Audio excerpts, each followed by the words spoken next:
আব্বু, আম্মু তোমার বন্ধুর বাসায় কি করছে? মেয়ের কথা শুনে চমকে উঠল ফারহান। তার ৯ বছর বয়সী মেয়ে এসব কি বলছে? কোথায় তোমার আম্মু? এটা তো আমার বন্ধুর বাসা, এখানে তোমার আম্মু কোথা থেকে আসবে? তুমি হয়তো ভুল দেখেছ মামুনি। আমি ভুল দেখি নাই আব্বু, আমি আম্মুকে এ বাসায় দেখেছি। তোমার বিশ্বাস না হলে তুমি তোমার বন্ধুর রুমে গিয়ে দেখে আসতে পারো। তুমি দেখলে না, আমার বন্ধু আমাদের জন্য নাস্তা নিয়ে আসতে গিয়েছে। এসব পচা কথা বলতে হয় না আম্মু। আমি সত্যি কথা বলছি আব্বু, আমি আম্মুকে তোমার বন্ধুর বাসায় দেখেছি। তুমি তোমার বন্ধুর বাসা ঘুরে ঘুরে দেখো, সত্যি তুমি আম্মুকে পেয়ে যাবে। আর হ্যাঁ, মজা করা আমি একদম পছন্দ করি না। আমার সাথে একদম মজা করবা না। তোমার আম্মু বাসায়, তুমি দেখে আসলে না, তারপরে আম্মুর নামে পচা কথা বলছো। তোমার আম্মু আমার বন্ধুর বাসায় কি করতে আসবে বলো তো? তুমি হয়তো ভুল দেখেছ। দরজার আড়াল থেকে মিতু সবকিছু দেখে জিহাদকে বলল, আজকে জিহাদ তোমার বাসায় আসবে এ কথা আমাকে বলনি কেন? নাকি আমাকে ধরিয়ে দেওয়ার চিন্তা তোমার মনে আছে? তুমি এসব কি বলছো? তুমি জানো ফারহান যদি তোমার আর আমার সম্পর্কের কথা জানতে পারে তাহলে কি হবে তুমি বুঝতে পারছো? আমাদের দুজনকে একসাথে শেষ করে ফেলবে। এখন ঝগড়া না করে উপায় বলো, কিভাবে ফারহানকে বাসা থেকে তাড়াতাড়ি বিদায় করা যায়? আমি বুঝতে পারছি না আমি কি করব। আমার মাথা কাজ করা বন্ধ করে দিয়েছে। আমার মেয়েটা মনে হয় আমাকে দেখে ফেলেছে। একবার যদি ফারহানকে বলে আর ফারহানের মনে যদি সন্দেহ সৃষ্টি হয়, তাহলে ফারহান মেয়ের কথা শেষ পর্যন্ত দেখে ছাড়বে। তুমি ফারহানকে চেনো না, ও কি করতে পারে সেটা সম্পর্কে তোমার কোনো ধারণা নেই। ও হ্যালো, তোমার আগে আমি ফারহানের জীবন এসেছি, তাই ফারহান কেমন সেটা তোমাকে বলে দিতে হবে না। তোমার থেকে বেশি ভালো আমি জানি ফারহানকে। এসব ফালতু কথা বাদ দিয়ে তাড়াতাড়ি বলো, কিভাবে ফারহানকে বাসা থেকে বিদায় করব? ফারহানকে বিদায় না করে তুমি আমাকে বিদায় করো। ফারহান যদি বাসায় গিয়ে আমাকে দেখতে না পায়, আমাকে যদি প্রশ্ন করে আমি কোথায় গিয়েছিলাম, তখন আমি কি উত্তর দিব? আমার সংসারটা নিশ্চয়ই ভেঙে যাবে। তুমি নিজের কথা চিন্তা করছো। তুমি আসলে একটা স্বার্থপর মেয়ে। ফারহান না থাকায় নিজের স্বার্থে আমাকে ব্যবহার করেছো, আবার ফারহান থাকলে আমাকে ছুঁড়ে ফেলে দিচ্ছ। তুমি আগারও খাবে, তলারও গুড়াবে। আমি যদি ফেসে যাই তাহলে তোমাকেও ফাঁসিয়ে দেব। তাড়াতাড়ি আমাকে একটা বুদ্ধি দাও, এখন আমি কি করব? তুমি বুঝতে পারছো না, আমার মেয়েটা আমাকে দেখে ফেলেছে। এখন যদি আমি বাসায় না যাই, তাহলে ফারহানের কাছে ধরা পড়ে যাব। আমি ধরা পড়ে গেলে তুমিও ফেসে যাবে। আর আমি যদি বেঁচে যাই, তাহলে তুমিও ধরা পড়বে না। তুমি স্বার্থপর একটা মেয়ে। শুধু নিজেরটা বুঝো, নিজে কিভাবে ভালো থাকবা, নিজে কিভাবে সুখে সংসার করবা সেটা বোঝো। এদিকে স্বামীকেও ঠকাচ্ছ, আবার আমাকেও ঠকাচ্ছ। তুমি আসলে কি চাও বলো তো? আমাকে চাও নাকি ফারহানকে চাও? এখন এসব কথা বলার সময় না। এসব কথা বলার জন্য অনেক সময় পড়ে আছে। ফারহান যে কোনো সময় এই রুমে চলে আসতে পারে। তুমি তাড়াতাড়ি আমাকে বাসা থেকে বের করে দেওয়ার একটা ব্যবস্থা করো। আমার মেয়ে আমাকে দেখে ফেলেছে। যদিও আমার মেয়ের কথা ফারহান বিশ্বাস করে নাই, এই সুযোগটা কাজে লাগিয়ে আমি বাসার বাইরে চলে যেতে চাই। চোখে দেখতে পাচ্ছ না বাইরে ফারহান বসে আছে? আমি কি করে তোমাকে বাসা থেকে বাইরে বের করে দেব? এখন বাসার বাইরে বের করে দিতে গেলে আমি নিজে ধরা খেয়ে যাব। তাহলে এখন উপায় কি হবে? ফারহান যদি আমাকে দেখে ফেলে, আমাকে শেষ করে ফেলবে। আচ্ছা তুমি অপেক্ষা করো, আমি দেখছি বিষয়টা। আমি চা করতে দিয়ে এসেছি। এখন যদি চা নিয়ে না যায় তাহলে ফারহান আমাকে সন্দেহ করতে পারে। তুমি একটু তাড়াতাড়ি ফারহানদের বাসা থেকে বের করে দেওয়ার চেষ্টা করো। তুমি চিন্তা করো না, আমি দেখছি কি করা যায়। বলে জাহিদ রুম থেকে বেরিয়ে গেল। চা হাতে নিয়ে ড্রয়িং রুমে এসে বসল। কিরে, তুই একা আসলি যে?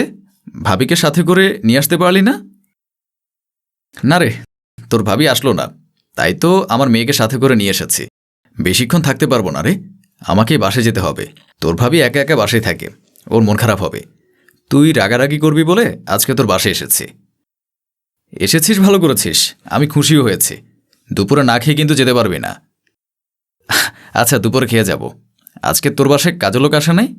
তুই নিজ হাতে আমাদের রান্না করে খাওয়াবি নাকি? আরে না, কাজের আন্টিটা সকাল সকাল রান্না করে দিয়ে গিয়েছিল। তোরা তো 12টার সময় আসলি, আন্টি 11টার মধ্যে রান্না করে গিয়েছিল।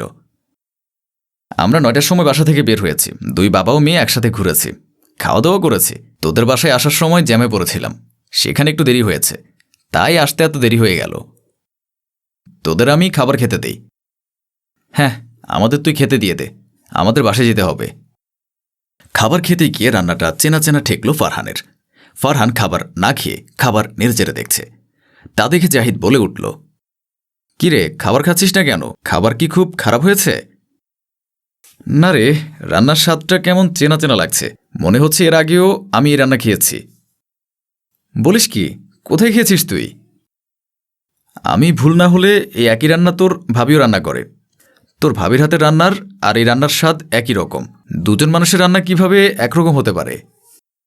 বলিস কি, তাহলে তো একদিন ভাবির হাতের রান্না খেয়ে দেখতে হবে। আজকে তো তুই ফ্রি আছিস, তোর কোনো কাজ কেমন নেই। আজকে আমাদের বাসায় চল না, গিয়ে তোর ভাবির হাতে রান্না খাবি। আজকে যেতে পারবো না রে, কাজের আন্টিটা অনেক রান্না করে দিয়ে গিয়েছে। তোদের পাশে খেয়ে আসলে এই রান্নাগুলো নষ্ট হয়ে যাবে। একটু খেলে কোনো সমস্যা হবে না, আমাদের দেরি হয়ে যাচ্ছে। কোনো কথা বলবি না, তাড়াতাড়ি তৈরি হয়ে আয়, আর আমি এখন বাসে যাব। জাহিদ আর কোনো কথা বলতে পারল না, নিজের রুমে এসে দরজা লাগিয়ে দিল। চিন্তিত হয়ে বলল, মিতু, ফারহান আমাকে ফারহানের সাথে তোমাদের বাসে যেতে বলছে। এখন আমি কি করব? আমাকে যেতেই হবে, আর আমি যদি চলে যাই তাহলে তো দরজা বাহির থেকে লাগিয়ে যেতে হবে। তুমি বাসার মধ্যে থেকে যাবে, তোমাকে কিভাবে বের করব আমি? এসব তুমি কি বলছো? আমি তোমার বাসায় থাকলে ধরা পড়ে যাব। ফারহান আমাকে খুঁজে পাবে না, তখন ফারহান আমাকে সন্দেহ করবে। ফারহান তোমার রান্না চিনে ফেলেছে। তুমি যে সকালে আমার বাসায় এসে রান্না করেছ এটা তো ফারহান জানে না। আমি ফারহানকে বলেছি আমার কাজের আন্টি রান্না করে দিয়ে গিয়েছে। ও কিভাবে জানি বুঝে গিয়েছে এটা তোমার হাতের রান্না। আমাকে বলল তোমার রান্না আর আমার কাজের আন্টির রান্না একই রকম। আমি বললাম একদিন খেয়ে দেখব। তাই ফারহান আমাকে জোর করে নিয়ে যাচ্ছে তোমার হাতে রান্না খাওয়ানোর জন্য। ফারহান তো আর জানে না আজকের রান্নাটা তুমি করেছো। ফারহান বলেছিল সে আজকে তার বন্ধুর বাসায় ঘুরতে যাবে। আমি তো আর জানতাম না সেই বন্ধুটা তুমি। তাহলে কখনো তোমার বাসায় আসতাম না। তোমার বাসায় কেউ নেই, তাই তোমাকে রান্না করে দিয়েছিলাম। এখন কি হবে? কিরে জাহিদ, মেয়ে মানুষের মতো তৈরি হতে এত সময় নিচ্ছিস কেন? ছেলেদের তৈরি হতে এত সময় লাগে বুঝি? তাড়াতাড়ি বেরিয়ে আয়, আমাদের দেরি হয়ে যাচ্ছে। ফারহান ডাকছে, আমাকে যেতে হবে। তুমি চলে গেলে আমি কিভাবে তোমার বাসা থেকে বের হব? আমার কাছে ডুপ্লিকেট চাবি আছে, তুমি সেই চাবি দিয়ে আমি চলে যাওয়ার পর আমার বাসা থেকে বের হবে, ঠিক আছে? আচ্ছা ঠিক আছে, তাই করব। মিতু নিজের বাসে এসে দেখল দরজা ভেতর থেকে লক করা। তা দেখে গলা শুকিয়ে গেল মিতুর। ভেতরে গিয়ে ফারহানকে কি জবাব দেবে ভেবে পুরো শরীর কাঁপতে শুরু করল। কাঁপা কাঁপা হাতে কলিং বেলে চাপ দিল। একটু পর ফারহান আর জাহিদ এসে দরজা খুলে দিল। কোথায় গিয়েছিলে মিতু? আমি একটু বাইরে গিয়েছিলাম, আমার দরকার ছিল। কি এমন দরকার ছিল যে বাসার কোনো রান্নাবান্না না করে তুমি বাইরে চলে গিয়েছিলে? আমি আমার বন্ধুকে বাসায় নিয়ে এসেছি, এখন ওকে আমি কি খেতে দেব? এভাবে আমার মান সম্মান নষ্ট করে দিলা।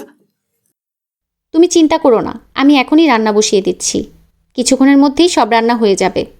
থাক, তোমাকে আর কষ্ট করে দুইবার রান্না করতে হবে না। একবার তো তোমার হাতের রান্না খেয়ে আসলাম, আর কত খাবো তোমার হাতের রান্না বলো তো?